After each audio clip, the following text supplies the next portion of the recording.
Donald Trump believed he had scored a foreign policy triumph after engaging in a Twitter war with Kim Jong-un. The U.S. president crowed that he was on the verge of getting North Korea to give up its nuclear arsenal when he agreed to a summit with the dictator. Mr. Trump mused that he would win the Nobel Peace Prize. The White House gift shop even struck a commemorative coin, showing profiles of Mr. Trump and Mr. Kim gazing at one another. But on Thursday, Mr. Trump canceled the meeting as abruptly as he had scheduled it, dashing hopes for a diplomatic breakthrough and raising the prospect of nuclear war. In a strangely personal letter, the president mournfully blamed Mr. Kim for spoiling the chance at peace. Sadly, based on the tremendous anger and open hostility displayed in your most recent statement, I feel it is inappropriate, at this time, to have this long-planned meeting. Mr. Trump wrote. You talk about nuclear capabilities, but ours are so massive and powerful that I pray to God they will never have to be used. The about-face was precipitated by an escalating war of words between Mr. Trump's administration and Mr. Kim's. National Security Advisor John Bolton and Vice President Mike Pence both compared Mr. Kim to former Libyan dictator Muammar Gaddafi, who gave up a nuclear weapons program in 2004. Then was later overthrown and executed by rebels. In response, North Korean Deputy Foreign Minister Cho Sun-hui called Mr. Pence ignorant and stupid. A senior White House official said Thursday that North Korea had also made it logistically difficult to organize the summit, which was scheduled for June 12 in Singapore. North Korean officials scheduled a planning meeting in Singapore last weekend, but failed to show up. Then, Pyongyang did not respond to Washington's messages for days on end. The larger problem, analysts said, was that Mr. Trump's uninformed and disruptive style came crashing up against the realities of nuclear diplomacy.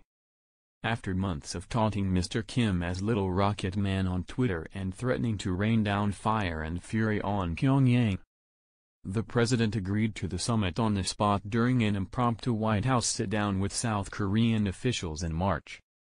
Without setting any preconditions or clarifying with North Korea what exactly would be negotiated, Mr. Trump appeared to believe he could cut a quick deal that would involve North Korea getting rid of its nuclear weapons in exchange for more trade opportunities.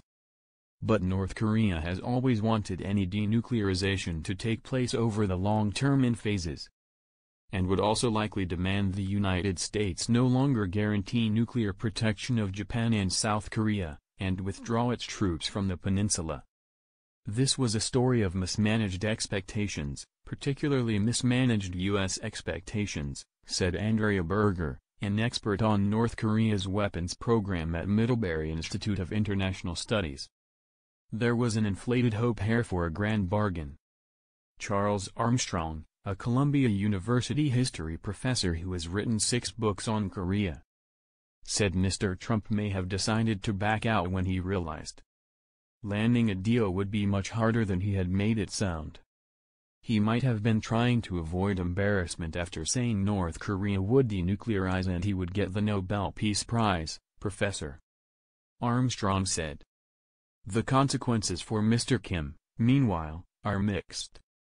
While he can blame the summit's failure on the United States, it is also a setback for the dictator who hopes to be the first of his country's leaders to get a sitting American president to sit down with him. Where, exactly, the most serious threat to international security will go from here is uncertain. In his letter to Mr. Kim, Mr. Trump said he was still open to the idea of meeting. Please do not hesitate to call me or write, he told the dictator. But at an unrelated White House bill signing, the president cautioned that he was also prepared to fight Mr. Kim. Our military, which is by far the most powerful anywhere in the world and has been greatly enhanced recently, as you all know, is ready if necessary, he said, in case North Korea took any foolish or reckless acts. Pyongyang's initial response, however, was relatively tame.